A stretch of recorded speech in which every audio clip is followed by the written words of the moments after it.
అందరికీ నమస్కారం. శ్రీమాత్రే నమః. ఓం నమ శివాయ. ఈ నెల 14వ తేదీ అత్యంత శక్తివంతమైన సంపూర్ణ చంద్రగ్రహణం, పాల్గొన పౌర్ణమి హోలీ రోజు ఈ సంపూర్ణ చంద్రగ్రహణం ఏర్పడడం. అందులో ఈరోజు లక్ష్మీ జయంతిగా కూడా జరుపుకుంటూ ఉంటారు. హోలీ రోజు ఏర్పడే ఈ మహా సంపూర్ణ చంద్రగ్రహణం కేతుగ్రస్తంగా ఏర్పడుతుంది. సాధారణంగా చంద్రగ్రహణమైన సూర్యగ్రహణమైన ఏర్పడినప్పుడు వాటి యొక్క ప్రభావం 12 రాశులలో 4 రాశుల వారికి శుభ ఫలితాలను, 4 రాశుల వారికి అశుభ ఫలితాలు, మిగిలిన రాశుల వారికి మధ్యస్థ ఫలితాలను ఇస్తాయి. ప్రత్యేకంగా ఈ హోలీ పౌర్ణమి రోజున ఏర్పడిన ఈ చంద్రగ్రహణం రోజున 4 రాశుల వారికి గండం పొంచి ఉంది. ఈ 4 రాశుల వారు ఎంత జాగ్రత్తగా ఉంటే అంత మంచిది.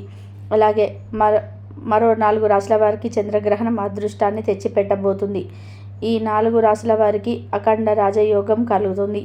మరి ఈ చంద్రగ్రహణం ఏ రాశుల వారికి శుభ ఫలితాలను ఇస్తుందో, ఏ రాశుల వారికి అశుభ ఫలితాలను ఇస్తుందో ఈ వీడియోలో తెలుసుకుందాం.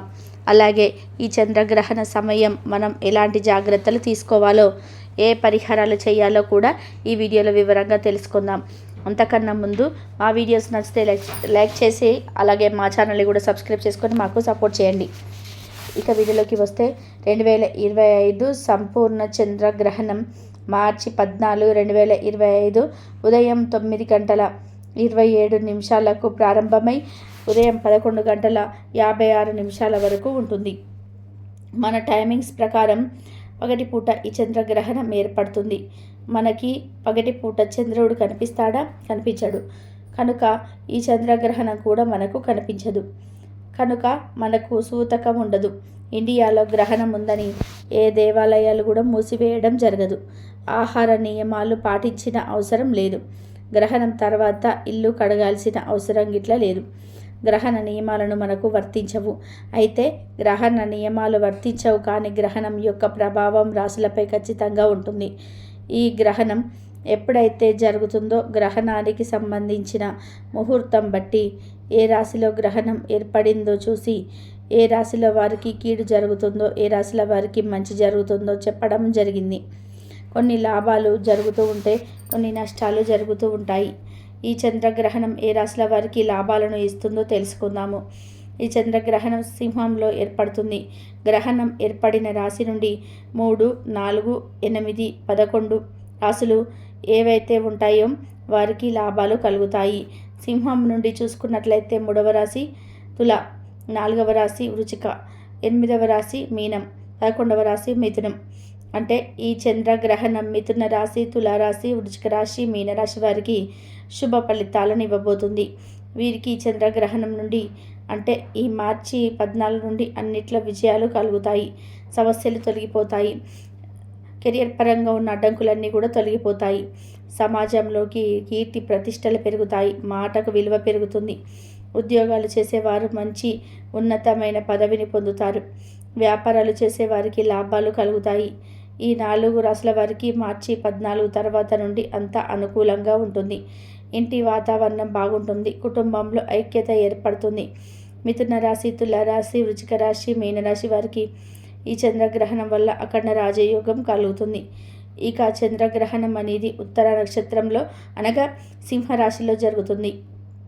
ముఖ్యంగా సింహరాశికి చెందిన ఉత్తర నక్షత్రం వారు చాలా జాగ్రత్తగా ఉండాలి.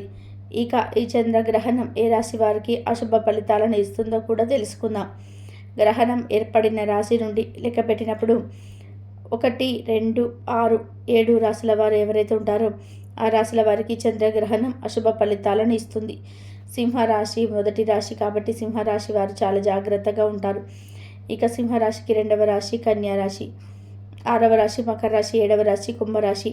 అంటే చంద్రగ్రహణం సింహ, కన్య, మకర, కుంభరాశుల వారికి చెడు ఫలితాలను ఇస్తుంది. ఈ చంద్రగ్రహణం నుండి 4 రాశుల వారు ఎలాంటి జాగ్రత్తలు తీసుకోవాలో తెలుసుకుందాం. ఈ 4 రాశుల వారికి ఆరోగ్య విషయంలో, డబ్బు ఆస్తుల విషయంలో, ప్రయాణాల విషయంలో చాలా జాగ్రత్తలు తీసుకోవాలి. చంద్రగ్రహణం తర్వాత నుండి ఈ 4 రాశుల వారికి ఆరోగ్యం బాగా క్షీణించే అవకాశం ఉంది. ఆపరేషన్ చేయించుకున్నవారు, ఆపరేషన్స్ చేయించుకోవాలి అనుకునేవారు ఈ మార్చి 14 తర్వాత చాలా జాగ్రత్తగా ఉండాలి. అలాగే డబ్బును ట్రాన్స్ఫర్ చేసే విషయంలో, అప్పులు ఇచ్చే విషయంలో జాగ్రత్తగా ఉండాలి. మీరు ఈ నెల ఎవరికైనా అప్పులు ఇస్తే రాతపూర్వకంగా ఏదైనా రాయించుకొని అప్పుడు ఇవ్వండి. ఎలాంటి ఆధారాలు లేకుండా ఇతరులకు అప్పులు ఇవ్వకండి. తర్వాత మీరే నిందల పడతారు. ఈ నెల 14 తర్వాత ఈ 4 రాశులకి చెందిన వారు నిందారోపణలు ఎదుర్కొంటారు.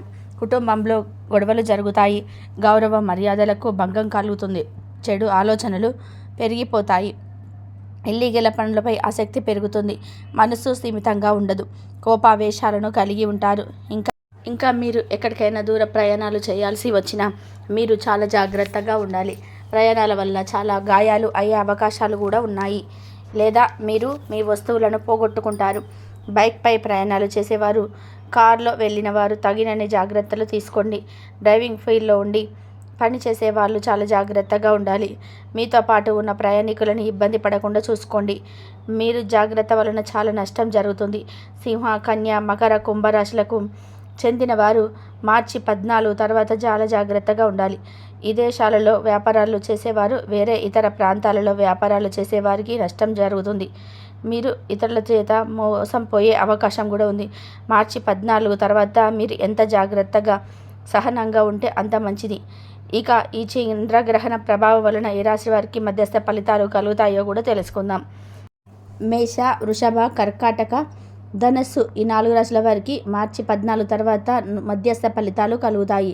ఈ 4 రాశుల వారు గనక లాభ రాశులలో కలిసి ఉంటే లాభం కలుగుతుంది.